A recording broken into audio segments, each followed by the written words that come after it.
Hi everybody, thanks for joining us for this PaintShop Pro overview webinar.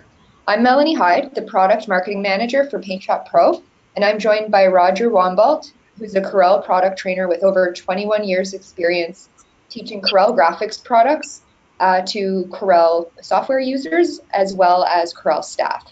He'll be conducting today's PaintShop Pro training for you, giving you an overview of the interface as well as some key features and some different workflows. So before Roger gets started, I want to let you know that I'll be busy answering questions that you type during the webinar behind the scenes. So feel free to shoot me any questions you have, and then we'll take some time to answer some questions out loud as well after Roger's demo concludes.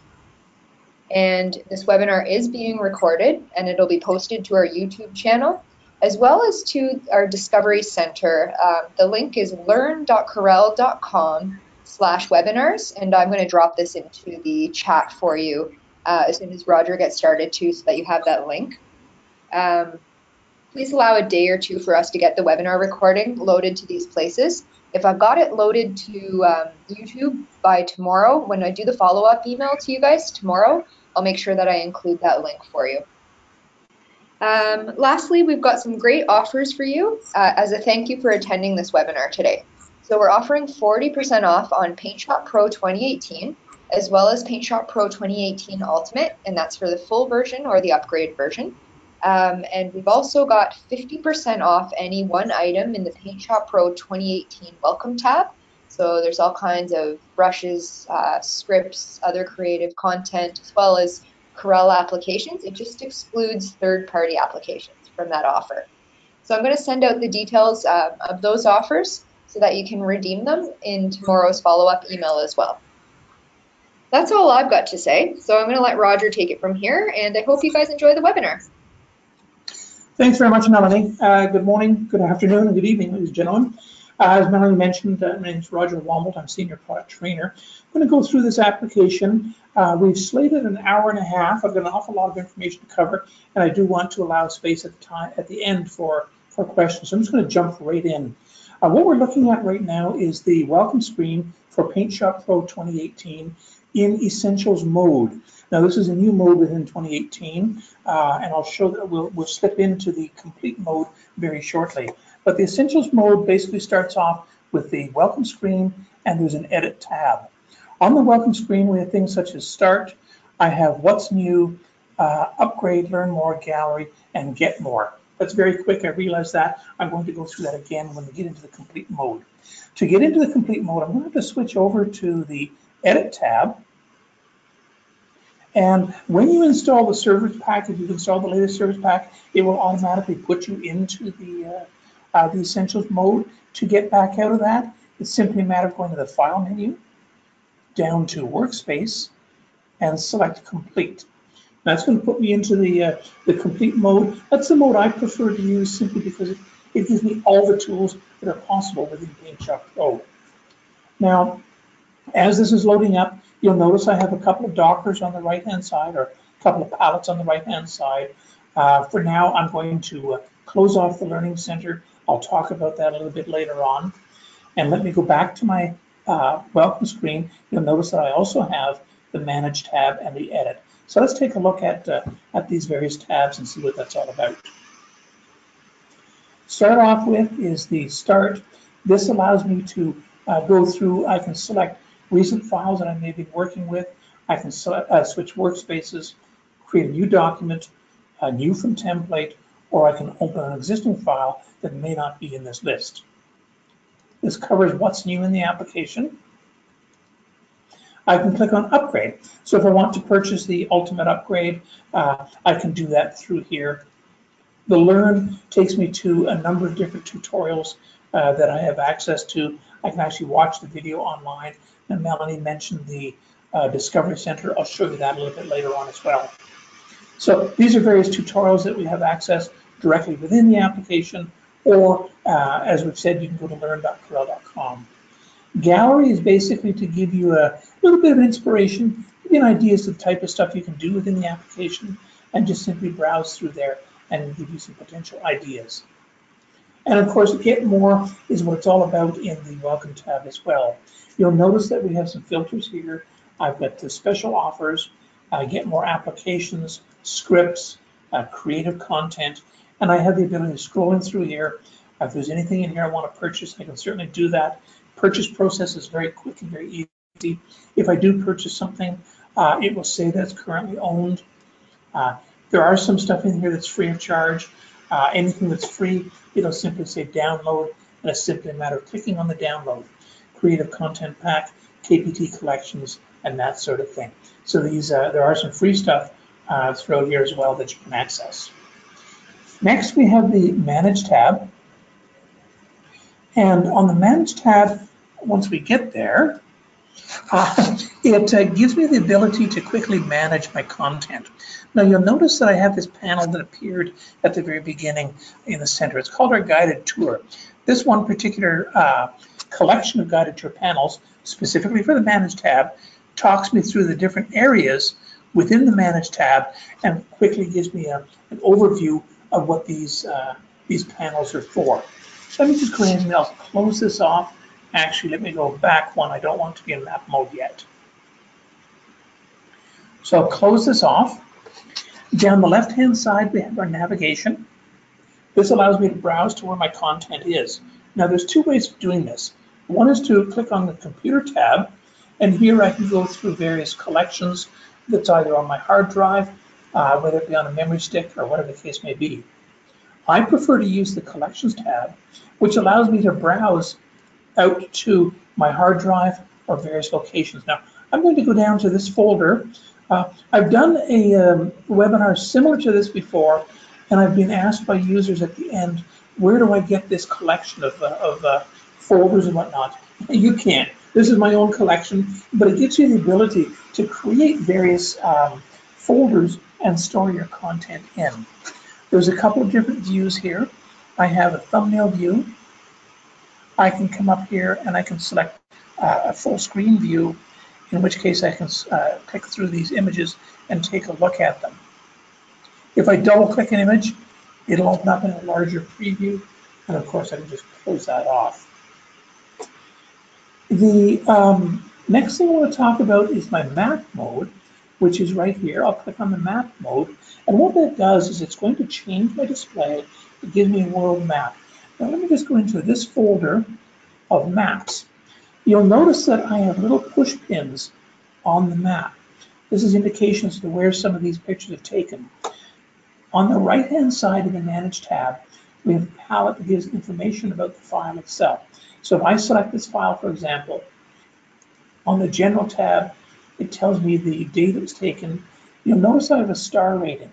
This gives me the ability to set a star rating for my images. If I've gone out, I've taken 200 or 300 images, I can come back and I can say, well, I really like this image, but these are my favorites.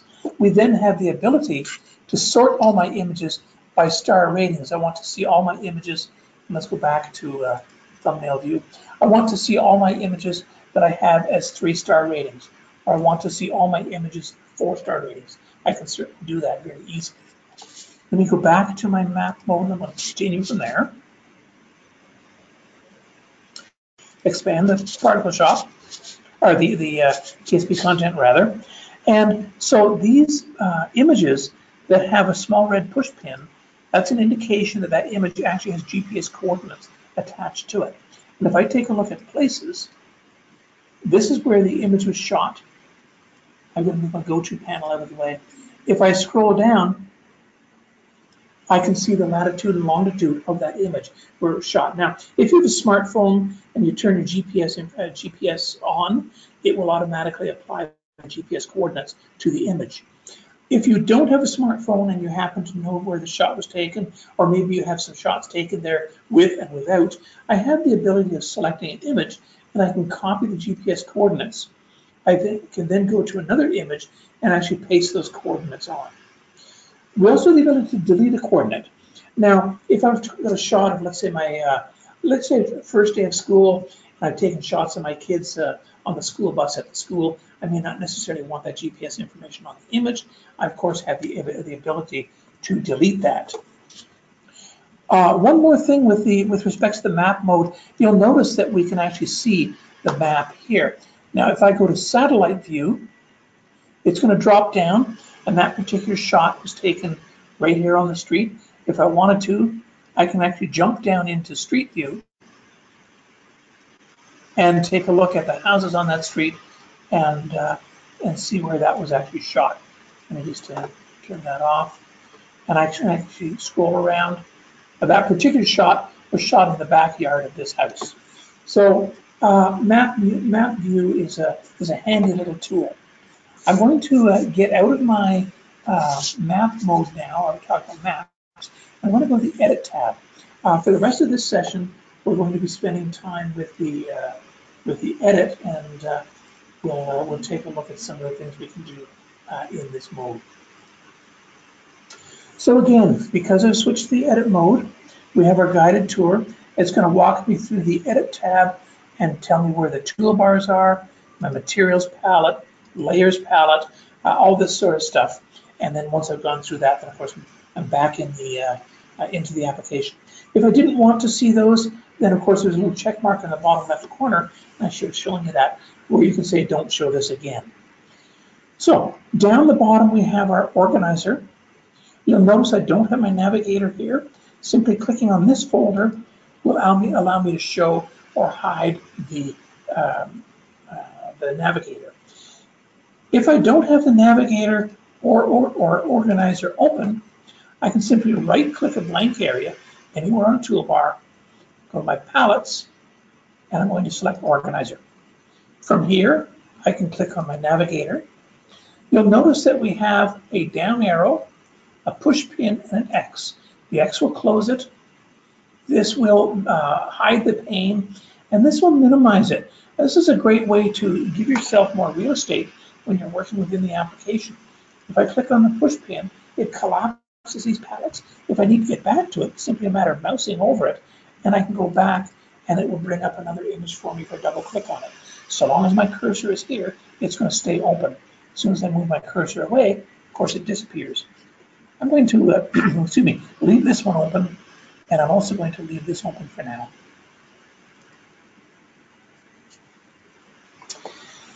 Let's start off with New Document. So from the File menu, I'm going to select New. And in the New Document dialog box, we have the ability of selecting different presets. So you have photo presets through here. I want to create an image there, a 4x6 image, and I can certainly select that preset.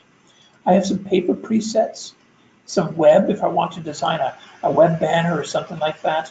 Maybe I want to design wallpaper for my phone. I can certainly do that as well. And you can see that we have some different presets based on phone models. Cards and envelopes, presentation, and of course social media. If I want to do a new Facebook ad or a Facebook cover, then I certainly have that ability. You'll notice at the very top, I have user presets. Here I can set whatever size I want. And once I've created that particular size, let me just change this.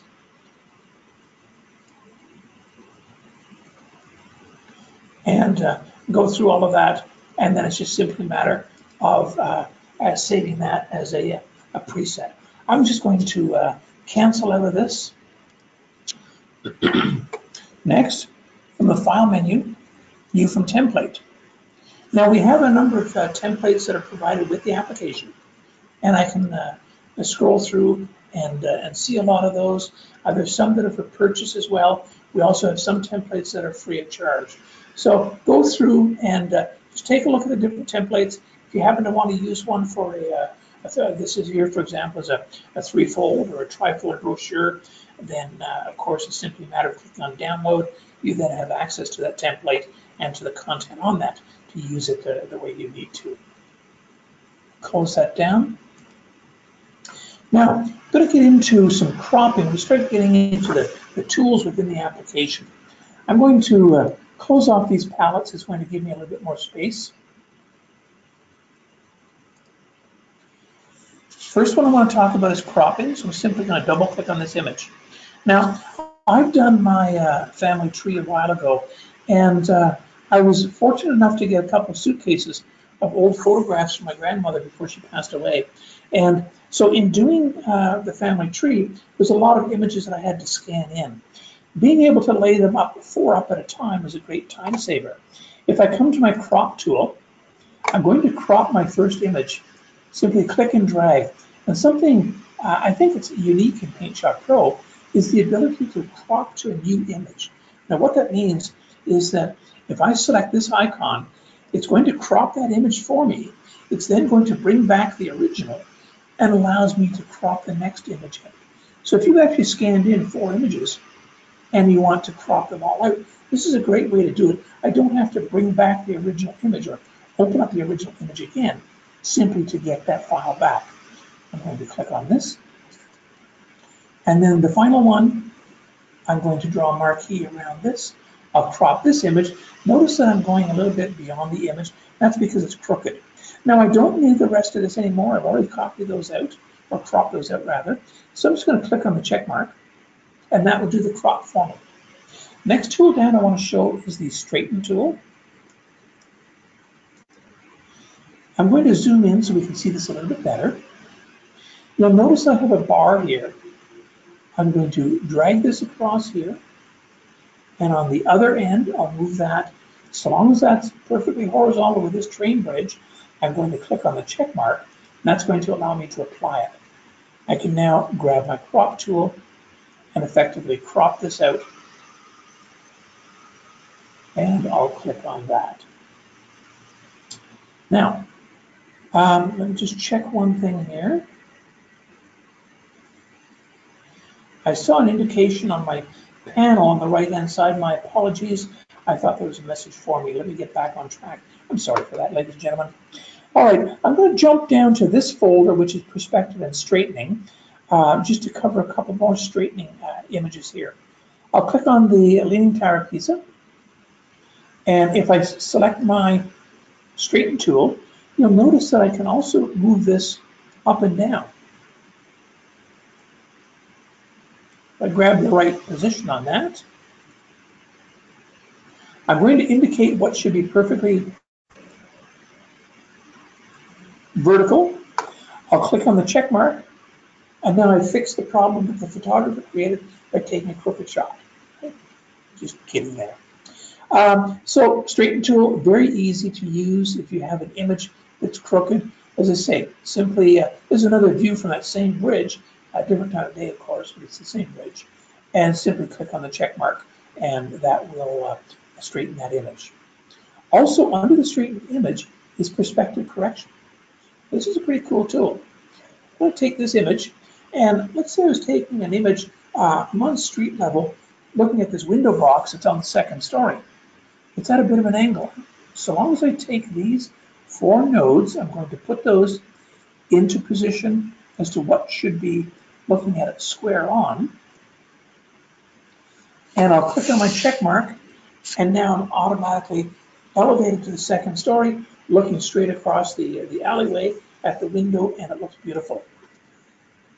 I'll do one more. Same sort of thing. This is an image I shot on a wall in our office here. This particular image was done in Painter by one of our Painter masters. And it's an absolutely fantastic application. It's a digital art studio is basically what it is. Whereas PaintShop Pro is a digital darkroom, allows you to fix pictures up and remove cracks in an image, lighten, red eye, blemish fixer, and we'll show you all that stuff. I'm going to click on the check mark here, and very quick and very easy, just process this. I'm now looking at it straight on. We'll get into a batch processing. A batch processing, for those who don't know what that is it gives us the ability of taking a command or a series of commands and applying it to multiple images at the same time. And what I'm going to do is I'm going to give all of these images a watermark. So if you do photography, you want to add a watermark, all you need to do is create a transparent, I'm using a transparent PNG. This is the watermark I'm going to use. I'm going to go to my file menu, down to batch process. Now I realize I might be going a little bit fast on some of this, but this is being recorded, so you will have the ability to review that later on. And actually, let me go that a different way. I'm going to cancel this. I'm going to select these images first. I could have browsed to it, or I can also do it this way. Here's my images. Now the batch actions I want to do is I want to add a watermark. If I click on this, I click on my pencil, I have the ability to indicate what image I want to use as a watermark. Now, I've already browsed out. I probably should have wiped that out before. But what I did is I browsed to where my watermark was. I selected it, I clicked open, and this is the watermark. I can tile it over the entire image. In the corner, I also have the ability to set the size. And I can do emboss as well as opacity. Bump that up a little bit, and I do like it better in the center. I also want it a little bit larger. I'm happy with that. I'm going to click OK. If I wanted to add a picture frame or something else on the image, I can certainly do that. As I mentioned, many different actions you can do when you do a batch process. I can save or load this batch, and I'm just going to click on Next. Excuse me. My destination folder, I'm going to set that to the processed folder. I'll click OK. I'll leave everything as it is, but as you can see, if I want it to be a different file type, I can certainly need to do that. If I needed to have JPEGs, or let's say they were JPEGs and I need PNGs, I can certainly do that as well. I'll simply click on Start, and it's going to go ahead and process that.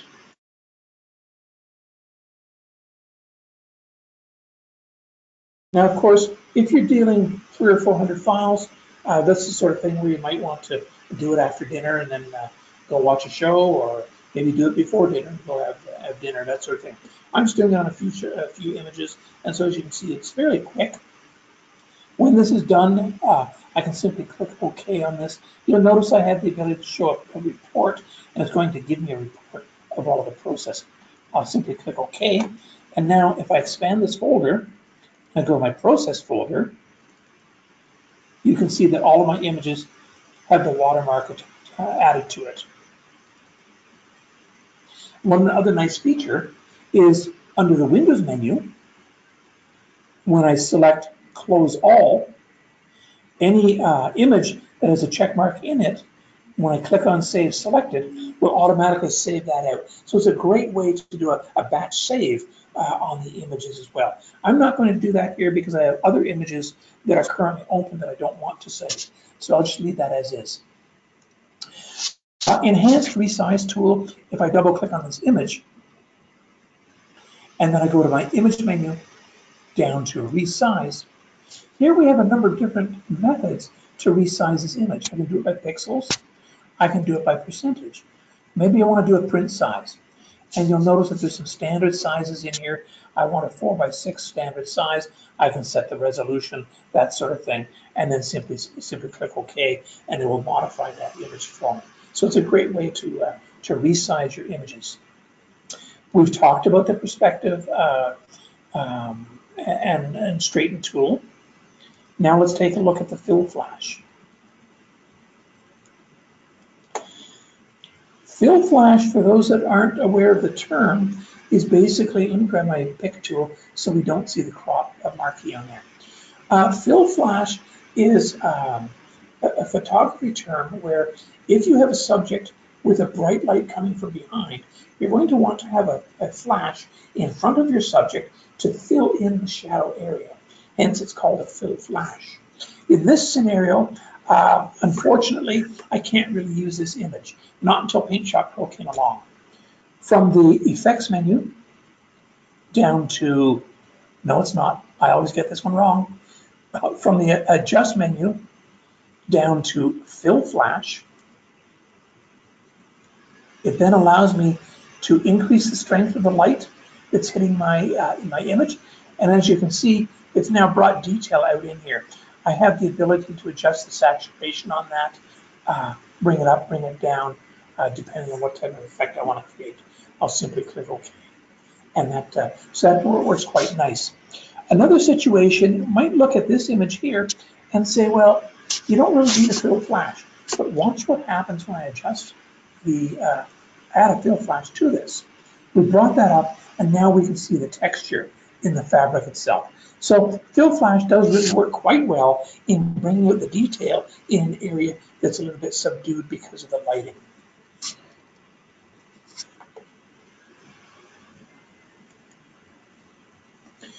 Next we have is Selective Focus. Now, Selective Focus is great for creating what we call a tilt shift type of effect, or applying focus to a specific area. From the Effects menu, down to Photo Effects, and then down to Selective Focus. You'll see in here as well, there's quite a number of different photo effects that we have. I'm going to select the Selective Focus. And in the Selective Focus dialog box, I have a planar focus, I have a half planar, and I have an elliptical. And what I can do here is I have the ability of dictating whether my preview is in the control rather, is in the before or after window. I want it in the before window, so it's not obscuring what my results are going to look like. Here I have the ability to move this around. I can change the shape of it, change the size. If I had this elongated, then I can rotate that. If I wanted to use that, let's say on a face, then I can certainly do that. You'll notice that as I'm doing it, it's actually updating on the right-hand side here. I'm going to drop the feathering down. I don't want that bright color. I want the color to be more natural and more closer to what the original is. Then I can certainly do that. I can increase my feathering. I can increase my blur. And it really is a very, very flexible tool for creating a nice effect and allowing you to focus on your object. I'll click OK to this. And I'll do one more with this image here. Now this is a shot down in Newfoundland. A former colleague took this when she went down for vacation. So if I go into my effects, down to photo effects, and then into Selective Focus, here I'm going to use the planar. I'll click on this, and it might be a little bit difficult to see, but you can see I have some sizing handles here. I have the ability to rotate this. I want to rotate this a little bit. What I'm doing is I'm creating a tilt shift type of effect. And for those who don't know what that is, it basically gives you the ability, or gives you the illusion that it's actually a bit of a toy, maybe a model train set or something like that. So we can play with the focusing on that. And now I'm going to bump up the saturation. Let that process. There we have it. I'll click OK to this. And so now we've effectively created a tilt shift type of effect, which might be a little seaside village on my model HO train set. So a fun little thing to play with. The next tool is the color changer tool. Now, color changer tool, a very, very powerful tool. It gives me the ability of very quickly, single click, change the color of the image. If you want to do something like redecorate the house, maybe you want to change your room color, maybe you want to change a paint color, buy a new duvet, wonder what color is going to go well on that. Simply take a picture and bring it into PaintShop Pro. And my color changer tool on the left-hand side is located underneath my flood fill, and I'll simply simply select color changer. Now, when I click on this, you'll notice that on the right-hand side, I need to have my materials palette open. So what I'll do is I'll right-click, I'll go down to palettes, and I'll select materials. Now, I'm going to click on the color that I want to change. In this case, I want to click on the duvet, and it has automatically changed everything black. That's because black is the current foreground color. If I click in here, I'm going to change it to blue, to mauve, maybe to a bright red. You'll notice that when I select a color, and it's particularly noticeable for lighter colors, you'll notice this area didn't quite grab it. The way to resolve that is I can bump up my tolerance. I can also click in this area again, and that will select that as well. So very easy to go around and get an idea as to what this is going to look like with different colors on it. On this image, I want to change the young girl's headscarf.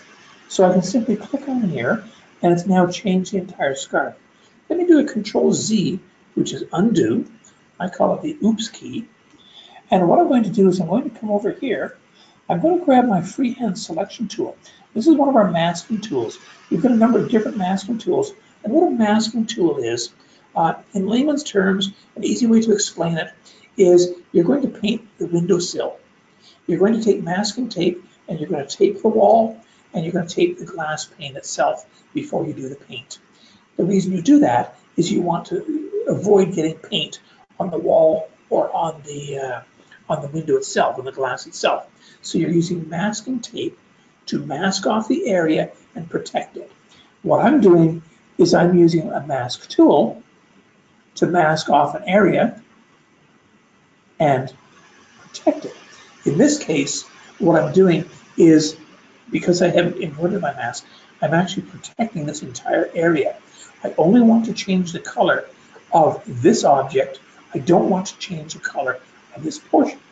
So we'll go back over, I'll grab my color change tool, I'll click in here, and now I've just changed the color of the area that was protected by a mask. And of course, remember, I have some area that wasn't completely done. I can simply click on that, or I can bump my tolerance up. To get rid of the mask, I'm going to go to the selection tool and down to, where is it? Remove mask, it's Control D. There it is there, sorry. Select none. And so now that has allowed me to remove the mask and I'm ready to go with this image.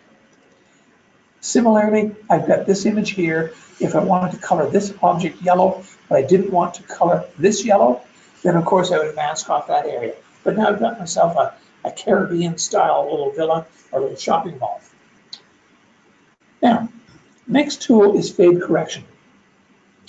At the beginning, I closed off two dockers. The first one was materials, actually I closed off three. Materials palette, my layers palette, and my learning center. If you go away with nothing else today, remember this, F10. F10 on the keyboard will bring up the learning palette, the learning center. Alternatively, I can right click, go to palette, and down to learning center. What the learning center does is it gives me visual information on how to use a specific tool. You'll notice that if I click on here, this is my home button, it's organized in a logical fashion. I want to get more photos. I'm going to either import them, maybe camera memory card, scan them, that sort of thing. I'll go my back button. Now I want to do some quick adjustments to those photos. Maybe I want to rotate left, rotate right, or crop. If I want to crop, I'm going to click on the crop, and you'll notice that my cursor has now changed to the crop tool, and it's going to tell me how to crop an image. Let me go back to the home button. I'm going to take this old picture that was scanned in. I want to go to retouch and restore. So I've got some old images that I need to fix up. Maybe I've got cracks in them. Maybe I want to change colors. I want to smooth the skin out. In this particular one, I want to fix or correct the fading. This happens very, very fast. Kid you not. Don't blink. Here we go. Ready? That's all there was to it. Single click. I've removed the fade from this image. And of course, I have the ability to adjust the amount of correction on that. I'm happy with that. I'll simply click OK. Not only is the fade correction tool good for faded photographs, here's an image that I shot flying back in from a trade show or a training session. This is just outside the, well, it's actually part of it's the Ottawa River. And this was shot through the airplane window. And you can see there's a bit of an atmospheric haze. Fade correction does a beautiful job on it. Simply click and click OK, and you're done. We have a local casino, Rideau Carlton Raceway. Again, another aerial shot from the plane, fade correction.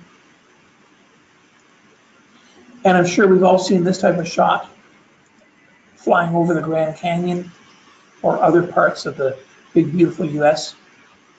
Simply click on fade correction, and it really bumps that image up, makes it look beautiful. Very quick and very easy tool to use. One more thing you might notice is that I've been clicking on all of these images, but I haven't closed them down. We do a very good job of handling multiple images at the same time, keeping those open without causing the application to slow down. I've already showed you this once, but go back up to the Windows menu, down to Close All, and here I have the ability to close any one of them and save it as I close it, or I simply click on Close All, and it's going to close all those images for me, and I can now start from scratch and work on some more images. So let's just let those close for a minute or so.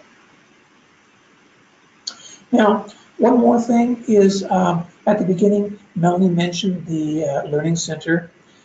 This gives you access to the Learning Center. This is it here. I closed it off, sorry. So this is the Learning Center over here.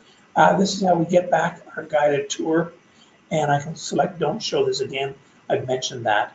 So let me just close that off. I'm going to go into my background eraser. One more thing with respect to the Learning Center, and let me bring up an image first. I'm going to bring up this image. One more thing about the Learning Center, I've mentioned that you can go through here, and if I select an effect in here, it'll grab the tool. Conversely, if I select a tool in the toolbox, my Learning Center is going to change, and it's going to tell me how to use that tool. Coming here, I've got Gradient Fill. It's going to change, tell me how to use Gradient Fill.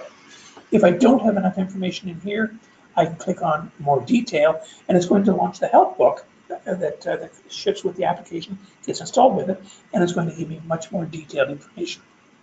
So I'm going to open up my Layers palette now. So I want to show you the background eraser tool. I'm going to go to Palettes, down to Layers.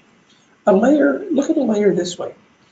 If you take a photograph and put it on the kitchen table, then you get out your plastic wrap and cut a piece of that and put that on top of your photograph, you've effectively added a layer on top of that. You're going to take some watercolors or a marker and you're going to scribble on that piece of plastic. You can then take another piece of plastic or plastic wrap, put it over top of that.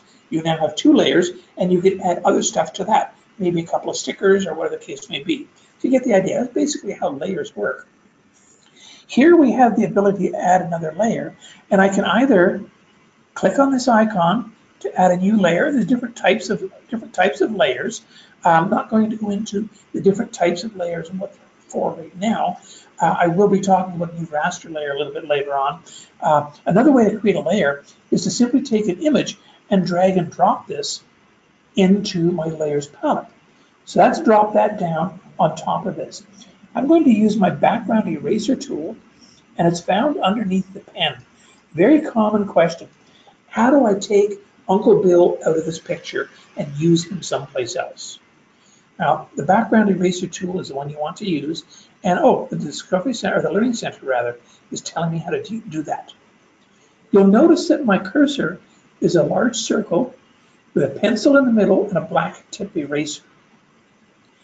If I left click, it's going to erase everything within the circle, and it's going to pick up the color of what it should erase from that black eraser. So if I left click and I drag over here into the building, because my eraser tip is touching the building, it's removing some of that color as well. I'll hit my Control Z, and I can zoom around, or move around rather, and so long as the black tip doesn't touch any of the building, I'll be good. As a little suggestion, it's a good idea to let my mouse button go once in a while, and that way if I do accidentally pull something off, Control Z won't undo everything. One more thing is the Alt key, and then left mouse click and pull the mouse towards me allows me to get a larger cursor size. Move the mouse away is smaller. I want a little bit larger. I'm going to left click, go around here, and very quickly remove all this information. And there we have it. So I've taken a fairly mundane sky, added a different sky to it, and added a lot of character to this image. Notice that the tower antenna on this church, you can still see that. So it didn't erase that. How cool is that? Again, take an image, let me just zoom right out, drag and drop it into the Layers palette. And what I'm going to do now is in the Layers palette, I have the ability to hide a layer by clicking the eyeball. I'll grab my pick tool.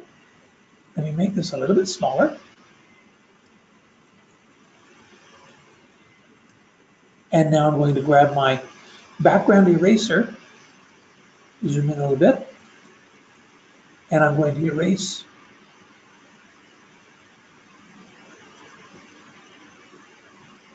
from around here.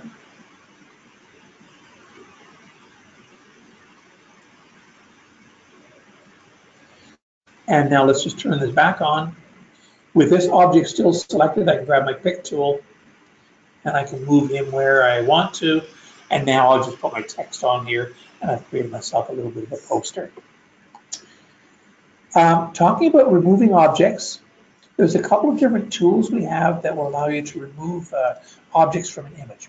The first one is Scratch Remover. So I'm going to double click on this image. That will open it up. This was an image that was sent to me by a customer who wanted to learn how to fix up old photographs, and he's given me permission to use this. So I'm going to take this image. Underneath my clone brush, I have a scratch remover and an object remover. Now the scratch remover works similar to a clone tool. I'm going to go to the clone tool first. And the way a clone tool works is it allows me to right click on an area to select my source. And then as I left click, it's going to dump the source into that target area. So I did a Control Z to undo that. I can right click here, and then I can left click over here and actually clone that source. Let me just do an undo on that. I'm going to come over here, I'm going to grab my scratch remover. Now the scratch remover, I'm just going to click and drag. You'll notice that there's two lanes, one on the left, one on the right.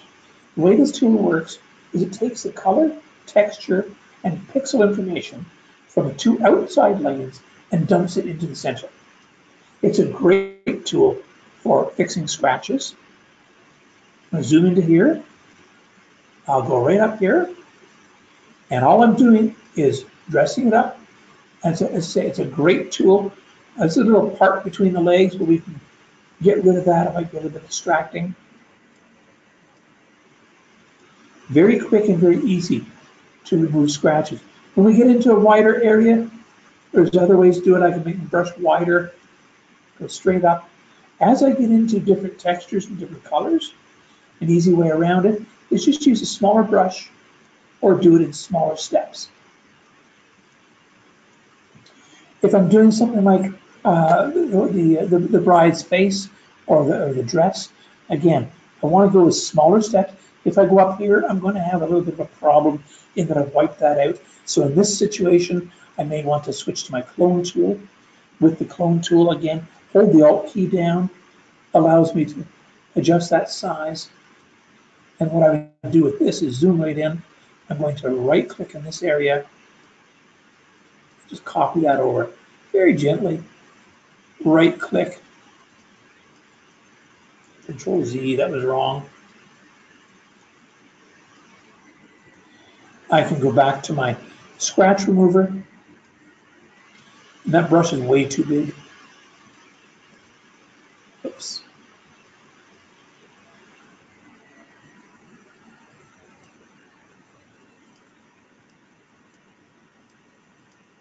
Now I'm not going to, because of time, I'm not going to go through the entire exercise here, but you get the idea. Some things you can do when you're restoring photographs is I could possibly, if I had a problem with the eyes or the eyebrows, what I might want to try and do is copy this eye, mirror it, and move it over here. Sometimes you can get away with that, and then of course you want to do a bit of blending with your clone tool. With the clone tool, you have the ability to adjust the opacity and that sort of thing. Just move that back into place. Sometimes if my toolbars get out of place or I can't find something, let's say I've undocked something or I've closed it off and I can't find it, you may want to reset your defaults. The way to do that is from the File menu down to Preferences and then down to Reset Preferences. In here, I want to reset General Preferences. I'm going to reset my workspace to default configuration. And there's other resettings I can do here. I'm not going to worry about those. I'll simply click OK. It takes a few seconds to do that, and it's going to go through. It's going to bring my toolbars back to the way I want them, the way I'm used to having those, and then I can continue working from there. So just give it another second or so. And we're back. All we need to do is bring up my navigator again. I prefer to have that up there. I showed you the scratch remover, wrong image. The scratch remover is also good, not just for scratches in an image, but I can use it for power lines. So let's go to scratch remover. I don't have any power lines in this image, and that's too small. So let me bring this up to about 30.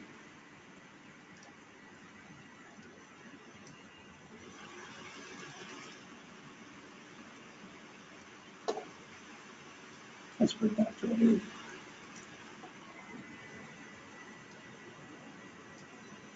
Still not quite enough. Excuse me. Let me try 125.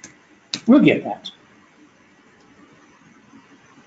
So I can go through and easily remove the bars. If I take a nice landscape shot, but there's a hydro line or power line going through, very quick and very easy to remove that.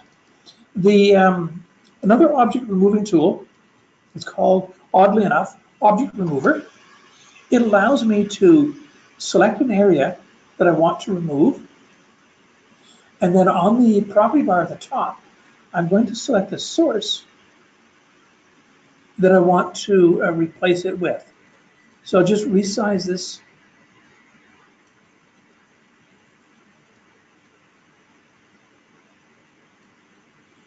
I'll pull this in a little bit. And I'll simply click on the check mark. It's going to replace that.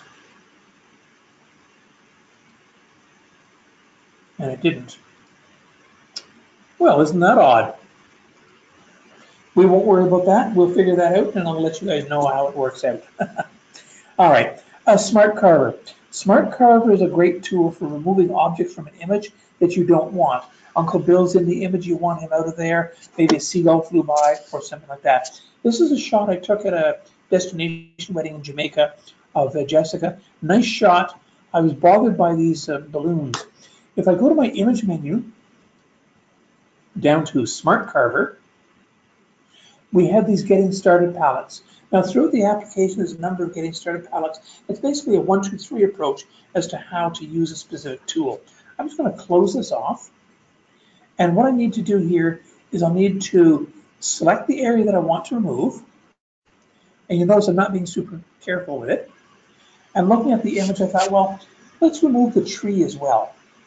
I'm going to increase my brush size. And I'll select my eraser tool. Sorry, I'll select my remover tool. Eraser tool would allow me to erase that stroke that I created. Now that I've selected the area I want to remove, in a situation where something I want to remove is close to my subject I want to keep, I want to preserve or protect the image. So I'm going to just draw a little stroke here. And I want to auto contract horizontally. I'll click on Background Fusion.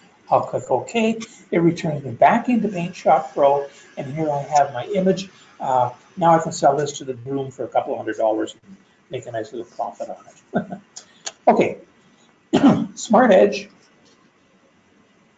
is gives me the ability to paint or erase along an image without covering into that image. Here's what I mean. I'm going to grab my paintbrush and let me just zoom into this area here. I want to paint the water here. If I drag my brush along, you'll notice it's very easy to go over and cover a piece of the hammock. If I select Smart Edge up here, this then will protect. Grab my brush again, there we go. This then will protect along here, and it gives me the ability to draw a cleaner line. Now, I'm starting to slow down a little bit, so let me just go ahead and close some of these files off. But you see what's happening is it didn't go over top of the hammock here. It's going along that. So just bear with me a moment. I'm going to mute my mic just to take a quick sip of water, and I'll reset or I'll close off all the images as well. Stand by, please.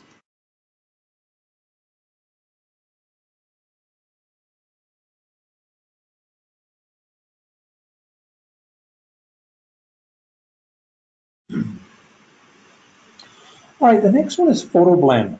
Now, if you've ever tried to take a Christmas photo with the family and Jimmy's not paying attention, or the dog runs in front of it, or maybe the dog doesn't want to look at the camera, you end up with multiple pictures. Photo Blend allows me to take multiple images and combine them into one. I was playing around with my smartphone. I took all of these shots you've seen. 90% of them are my own shots, and they're all taken with my smartphone. That's my camera of choice. So my granddaughter was over one day, and I thought, well, let's have some fun. Nanny went out and bought her some dresses, and so she wanted to give us a fashion show. So I took a series of shots, put the phone on the tripod, and if ever you're going to use the Photo Blend, make sure your camera is on the tripod. You want to have a constant background. This is another Getting Started palette. I'll simply close on that. It's processing these images, and I can go through the images and dictate what areas I want to keep.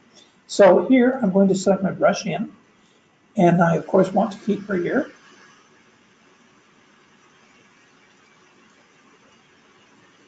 The next image, she's sitting over here. And one thing to be careful of, if you're doing something like this, if there's any strong light source around, it's going to cast a shadow. Make sure you grab the shadow as well. Go to our next image, and notice that these two are now removed from there. That's because they're included in these images. So my next image is over here.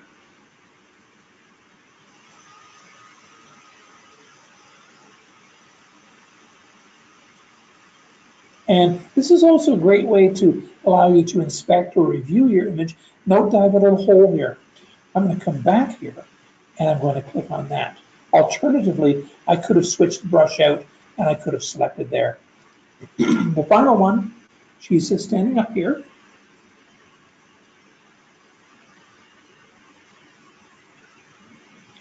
Again, remember the shadow. Now, one more thing with respect to this, as I go back, keep an eye on the background. You'll notice that the camera is fairly still. There's a bit of movement between this one and the other ones. So what I'm going to do is, the three of them are similar to this one. I'm going to select this, and I'm going to put this lock on. What that's going to do is it's saying, I want to use this background image and give me the rest of the content. Now it's simply a matter of clicking on Process, or Process, and takes just a few seconds to go through, and it's going to return with an image that will have four subjects in that image.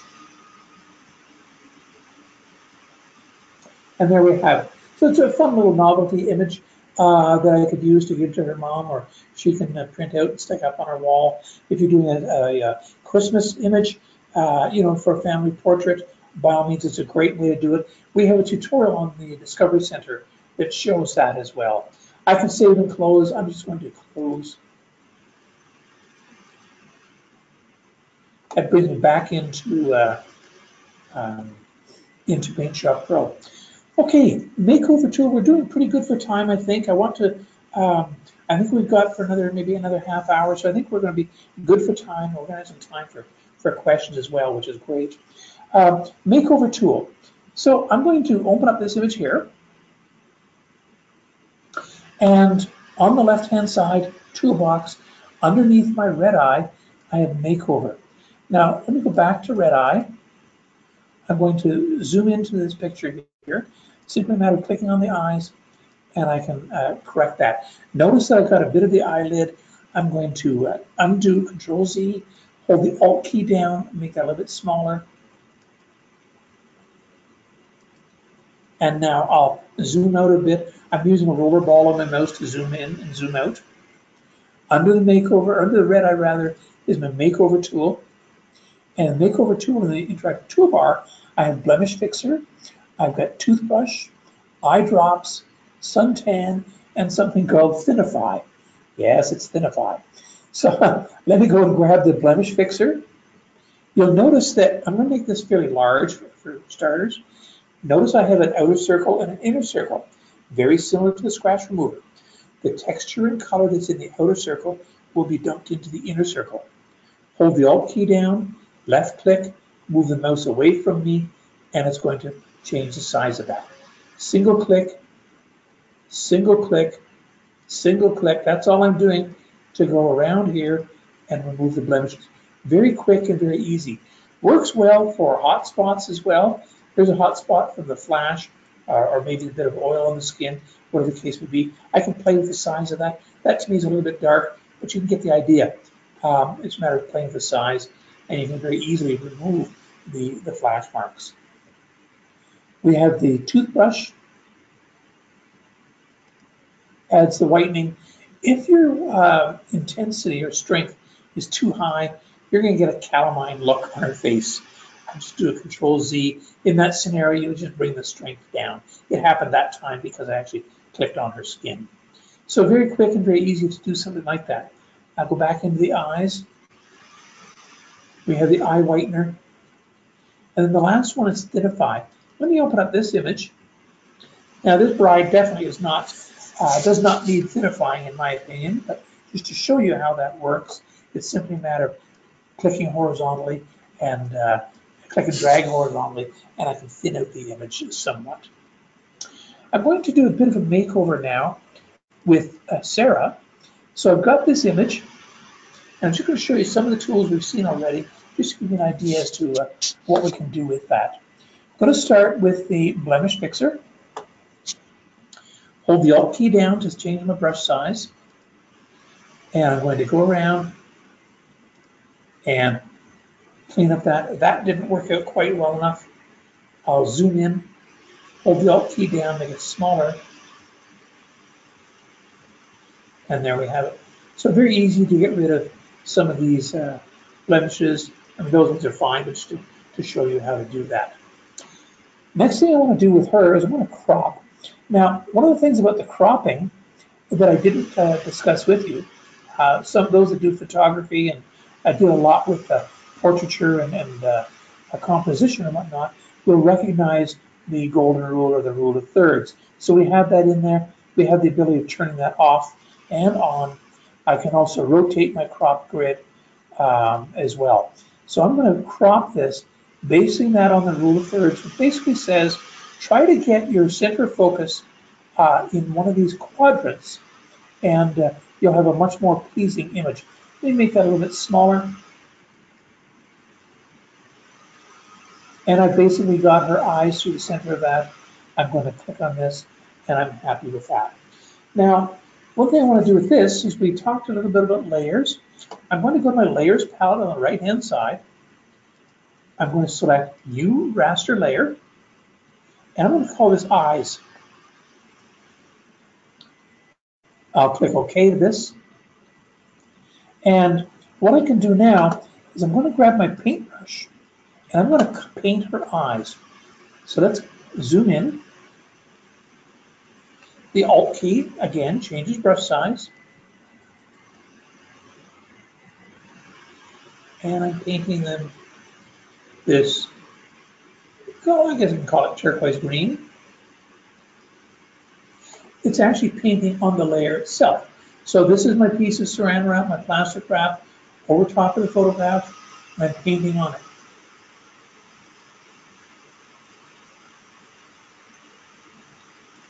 What I can do now is I can come over in my layers palette, and these are what we call merge modes. And what this is going to do is it's going to merge the information, not the layer. Don't think of it as combining it with the other. It's combining one layer with the other. It's combining the content, or merging the content with the other using a merge mode. And I'm going to grab color, and then what I can do is I can drop the saturation down, or the opacity rather. So I've now basically given her turquoise color eyes. Remember the color changer tool? Underneath my flood fill, I have color changer. I can now click on her eyes and click whatever color I want. So we can give her blue eyes, I can give her green eyes, I can change the opacity. Very quick and very easy to change eye color. I'm going to create another layer. And I'm going to call this one lips. I bet you can guess what I'm going to do. I'm going to give her some lipstick. Grab the paintbrush. I'll zoom in and hold the Alt key down to change my brush size.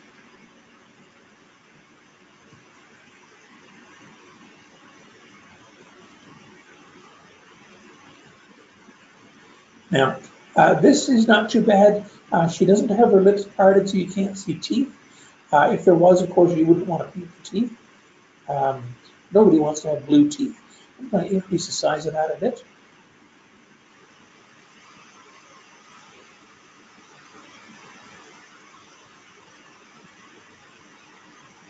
And I'll zoom out. As far as merge modes go, I used color last time. There's a number of different merge modes in here. Experiment with them, see what they can do. I'm going to drop my opacity down. I'll use the color changer tool, click on her lips, and then pick a nice color. If I wanted her lips a little bit deeper, a deeper red, I can certainly do that. Here we're a little bit more pinkish, but I can change the opacity of that, make them more intense, less intense. Very quick and very easy. Now, I'm going to zoom out a little bit. I'm not finished with her yet. I've mentioned selective focus already. I want to select my main image. And one more thing, when I'm doing editing like this, it might be an idea to duplicate the layer. And now I'm affecting the copy. I can turn off the background layer. I mean, I can turn off the copy as well. But this way, I'm not destroying or I'm not modifying the background layer, and it's a great way to see what it looks like before and after. I'm going to come up to my selection, or up to my effects, down to photo effects, and down to, there we go again, effects, photo effects, selective focus. I want to use the elliptical. And here, I'm going to elongate this. One thing I want to do right off the bat is drop the saturation right down. And then I'll grab this little arm and I can swing that around. So we get a nice sharp focus here. I've got a little bit more of a feathered edge. We'll put a little bit more of this out of focus. I kind of like that, the soft focus around there. I'll click OK. I kind of like that. One final thing I want to do here is effects, down to photo effects, and I'm going to go to film and filters. Now, a lot of these dialog boxes that open up have this option in the upper right-hand corner, preview on image. And that's a great way to see the effect, a live preview in your larger image. Under film looks, you'll see that we have a number of different film looks. I can go with vivid color, I can go vivid skin tones, vibrant foliage, just depending on the type of image that I'm dealing with. Keep in mind that these are filters that would typically go on the front of a camera. We're putting them on the front of our image to simulate that. I want to use the glamour effect. It's added a little bit of a warmth to that. I can come down to creative filters. I can select cooling, I can select warming, and that's going to add a color cast to that. If I find this too dark, I can drop that down. I can also, if I wanted to, click on the eyedropper in here, and that gives me the ability to lighten it here.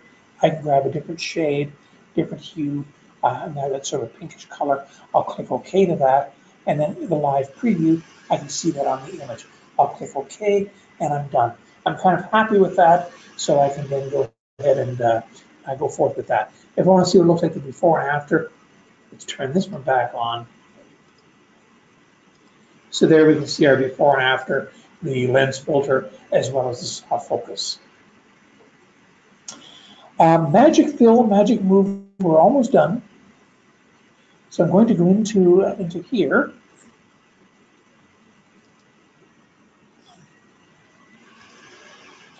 I'll open up this image. This is a great technique if I wanted to use this image as a background. I'm going to grab my selection tool. I'm going to select my clownfish. Now, notice I missed a bit of the tail. I want to add, so doing a little bit of a mask here. And so it's now added that mask onto it.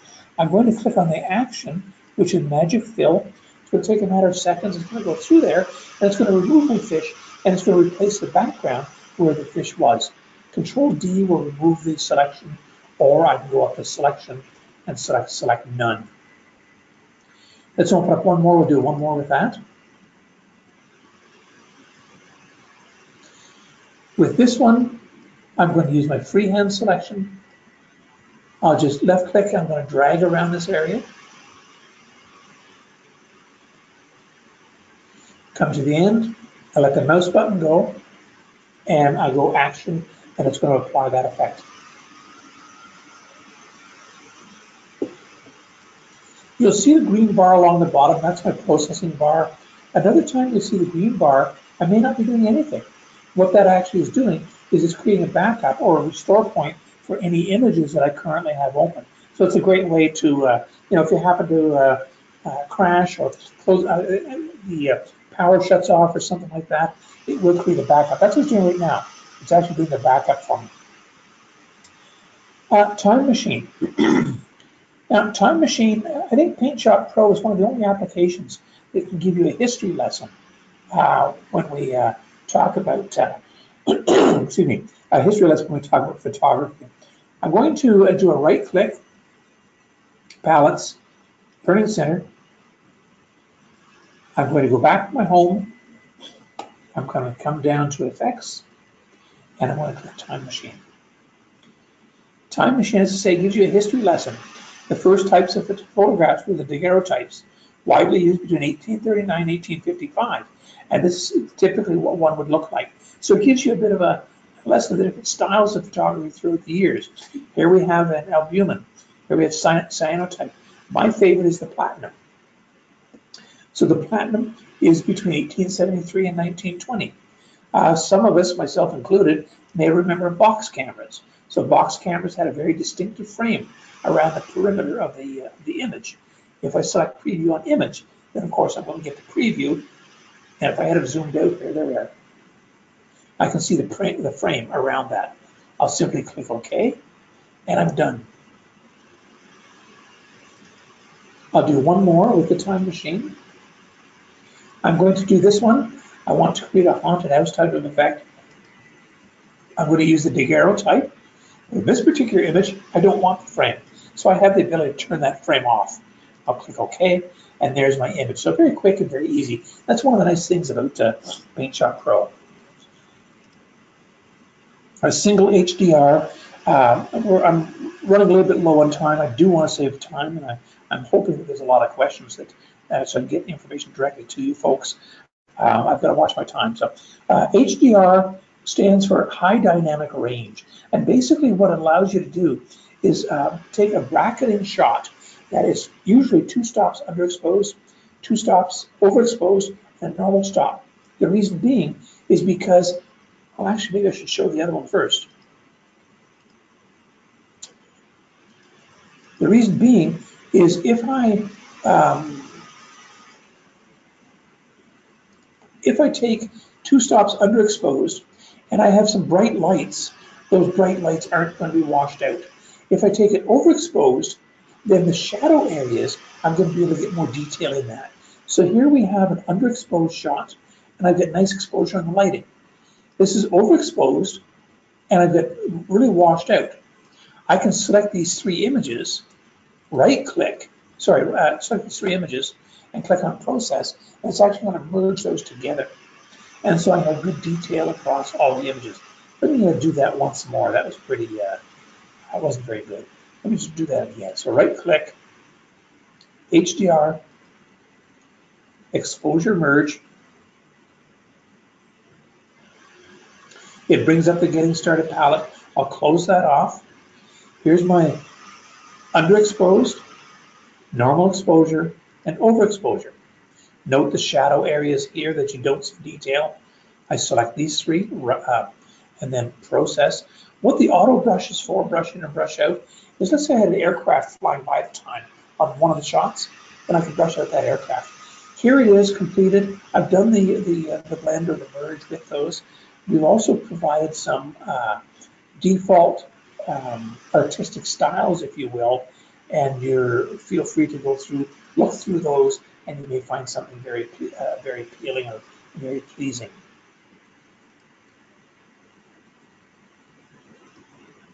text wrapping. So this was a new feature, I believe, that we added in PaintShop Pro 2018, was the ability to wrap text around an image.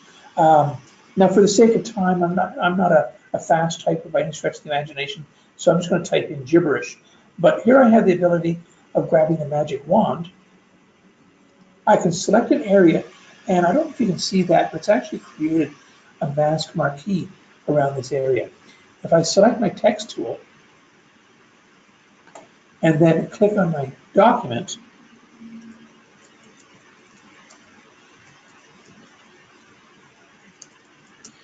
and I can't type and text.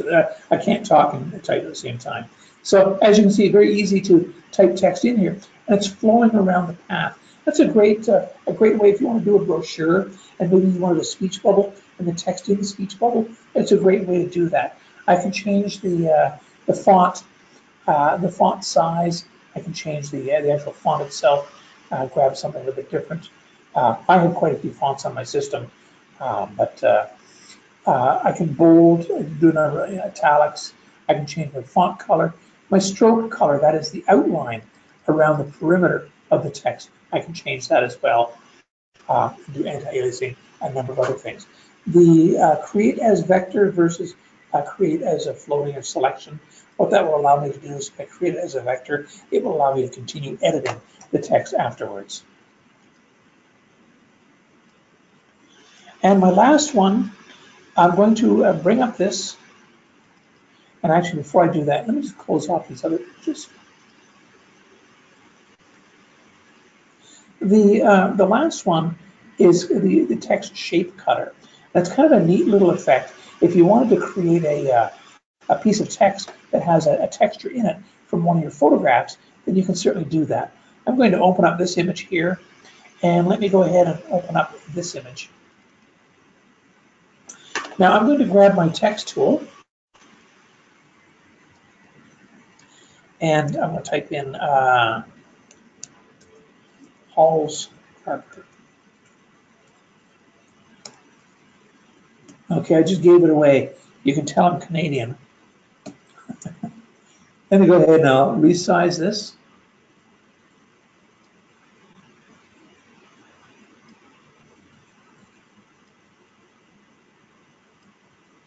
So there's my piece of text. I can change my point size, I can change my font, any number of things. I'll grab my text tool. I'll double click in here, and I'll select my text.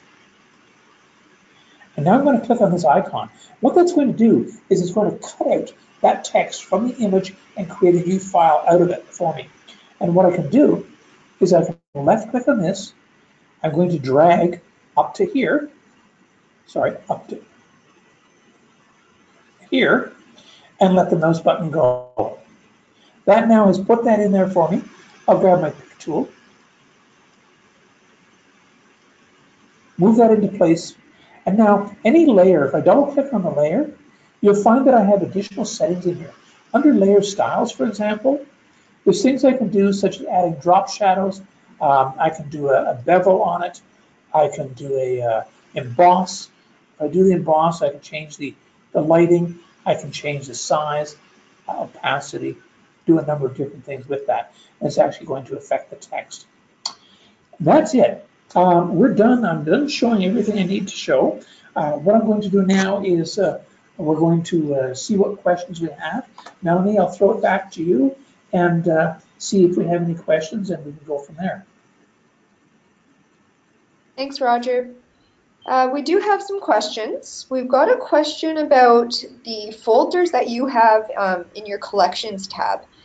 There's a lot of people that have actually been asking where they find those folders. They don't have those folders. Their collections tab looks different. So do you mind explaining how that collections tab works and how you got your folder? Absolutely, absolutely. Let me open up Explorer, and that might clear things up. I mentioned at the beginning of this that this particular collection is my own collection, and what I've done is I went into PaintShop Pro. I created this content, and I've created a series of folders on my hard drive, and in each of the folders, I've put some of my images in here. So this particular collection you're seeing, they're my own images. Simply, if I was to right click here, for example, I go to new folder, and I'm going to type in, let's do one so it's at the top, and I'll go PSP webinar. And just for grins and giggles, I'm going to take this, well, it's actually moved down now, isn't it? I'm going to take this here, I'll put that image in, and now if I go back to PaintShop Pro,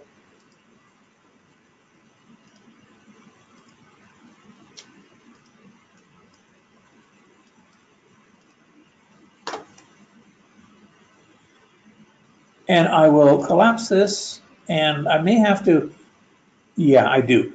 Let me right click and remove from list. So how I got that folder is I browse more folders, and it's doing a backup. It'll open up this dialog box. I'm going to go to my desktop where that folder is created. PSP content, I'll click OK. And here we can, if I expand this now, this is the folder. Where is the folder? Am I missing? Oh, it's right here, sorry. This is the folder here that I just created.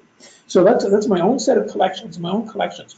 These folders could be, I've done a wedding, and I've got shots of Jamie and Stephen and Terry and Mary and Paul. I can have folders with their names here if I wanted to. That's just a collection that I created. Hope that answers the question. Yeah, thanks for that, Roger. Another question is, a few people missed how you were getting your navigation pane to show. Certainly. How you show and hide that. Yep, absolutely.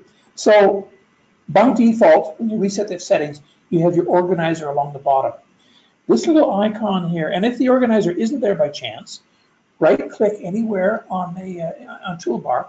I've got to hide my go-to panel, bear with me. Okay, right click anywhere on a blank palette, on a blank area, go to palettes and down to organizer. In the organizer, click on this little icon, the folders, and that will open up your navigator. I also covered the fact that if I push on this push pin, it will actually hide my navigator right there. If I mouse over, it appears back for me. So it's a great way to save real estate on the system. I can do the same with the organizer. It's hidden that. I can come back here. I can dock it again. I can also come here, put my cursor right in there, left click, pull it up, and now my organizer is a little bit larger. Let me open this back up again, and I want to push that. There we go.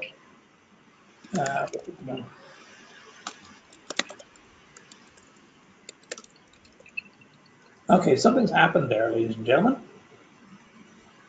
Let's go on to the next question. Sure. The next question, what is the best way to add a caption to a photo? You have some smart shapes or some preset shapes over here. I'm assuming this is what you're talking about. And I can draw these shapes. I can then, as I was showing just recently, use the freehand selection. If I click in here, I'll have a mask in there. I can then type in there, and that's allowed me to do that. The other thing, when you talk about adding a caption,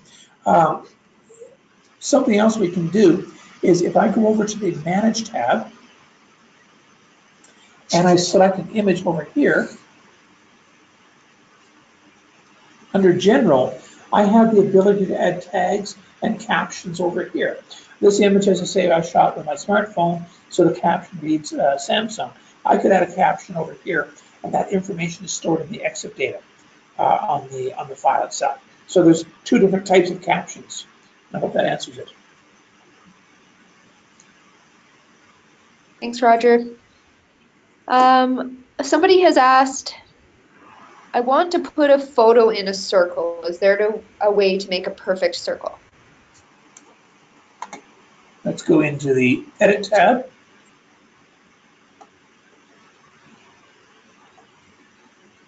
To close this off. And let's experiment. So, ellipse, that's Canadian for circle. I'm holding the control, no. There we go.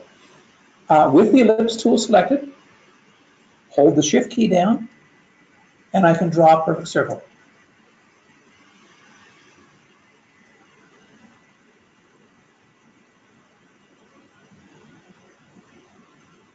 Perfect. And how would you put an image in the circle?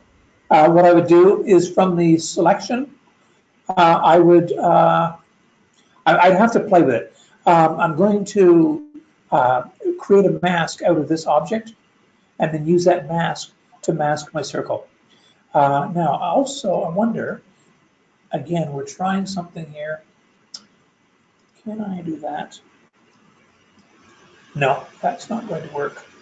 I would have to play with that. I know that we won't be able to get to all the questions, Melanie, as in the past, I don't have an issue going through those questions and answering them, and then we can send out all the answers to the attendees at a later time, if that's all right with you. Yeah, I'm happy to do that. Did you want to take a few more first? Absolutely, absolutely. Okay. Perfect. Can you do focus stacking in PaintShop Pro? Focus stacking. I don't know what that is. So whoever asked that question, would you mind typing it into the question panel again to elaborate? I'm not familiar with the term. That's okay. We can answer that offline afterwards and make sure we send out that answer tomorrow Sure. with that follow-up email. What about, do you feel that you're in the position to explain the difference between the various layers, like vector and raster, for example? Yeah, there are some different layers in, let me get to the layers. There are some different layers here. The raster layer allows me to create raster objects. They are maintained as raster elements. Resizing them is going to result in problems in that you're going to end up with pixelated items and that sort of thing. A vector layer, the objects will will stay as vector objects, and so editing and resizing those isn't going to be an issue. For example, if I was to, do I still have that other image open? If I was to create a preset, let me just close this off.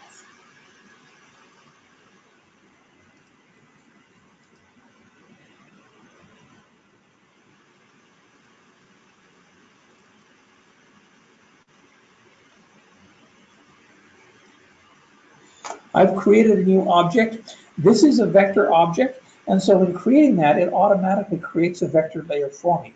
The advantage of a vector object is that I can resize this, and I'm not going to lose quality at all. That's basically the difference between those two. The mask layer is just as it sounds. An adjustment layer allows me to make adjustments to my image, and it's a non-destructive, so it doesn't interfere with the actual image itself. It's adding a layer of adjustments over and above the existing image itself. Perfect. Can grid lines be used instead to correct perspective? You might be able to. Let me just see if we can go view grid. I'd have to go into, I haven't gone down this road before, so I want to go into program preferences. I'd have to play with that to set up the grid. Obviously, that grid is too tight to do any perspective correction. I'm going to have to divert that to later on to answer it later. Yep, no problem. Here's another one too, and I don't know if you want to answer it later, that's fine, but somebody would like to know how to blur individual faces in a crowd. Blur individual faces, what I would probably do is I would probably mask that face and then blur, add a blur effect to that mask, and then undo the mask, or Control D to remove the mask, and then mask the next area off and blur that. Keeping in mind that masking, and let me just get rid of this grid. Masking protects protects an area of the image. So let me just delete this.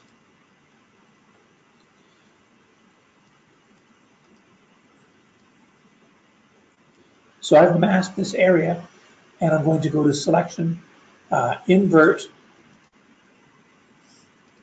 Image. I want to go to Blur, and Blur. It doesn't really do very much, does it?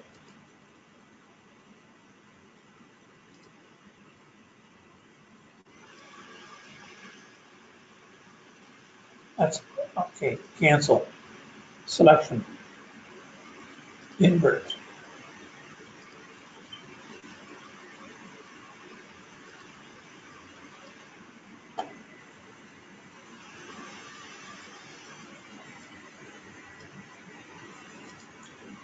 That's blurred that. Control D will remove that selection. I'll select another area and then do the blur on that, and then just go around and blur their faces. That's probably how I do it. Okay. And how would you create a layer with a transparent background versus a solid white background? Click on the New Layers palette, New Raster Layer, and there's my layer with a transparent background. There is no background to this layer. It's transparent by default. Perfect. All right, well, we've got just a couple minutes left now, so I'm going to, I think, call it quit on the questions for now. As I said, Roger and I will spend some time this afternoon working on answers to any questions that weren't answered, either out loud or during the webinar when I was responding back. And we'll send out a link to those answers in the follow-up email tomorrow. I also want to remind you, you're going to get a link to the 40% discount on PaintShop Pro 2018 and PaintShop Pro 2018 Ultimate tomorrow with that email as well. And a coupon code that you can use in the PaintShop Pro 2018 Welcome Book to redeem one item at 50% off. And that just excludes third-party applications. However, it is an additional 50% off that coupon code is good for. So if there's something that's already on sale, let's say for 25% off, you'd actually be able to get it for 75% off. So it's a really great deal, and I hope you'll take advantage of it. A reminder that we're recording this as well. The recording is going to be available. So if anybody had any kind of sound issues or visual issues or anything, or you just want to watch it, pause it, and start it at your own pace and follow along, we'll try to make that video available before that email goes out tomorrow, so I can give you a direct link to it. But in the case that we can't, I'll give you links to our YouTube channel as well as our Discovery Center, where we post all of our webinars, and then give it a day or two and you'll be able to find today's webinar there for your viewing. That's all I've got, so thank you so much, Roger, for your time today. I hope that this webinar was helpful, regardless of what level you're at with PaintShop Pro and how much experience you have. And I look forward to answering all the questions that have come in. I hope you have a great day, and thank you, Roger. Thank you very much, Molly. Thank you very much, ladies and gentlemen. Bye now.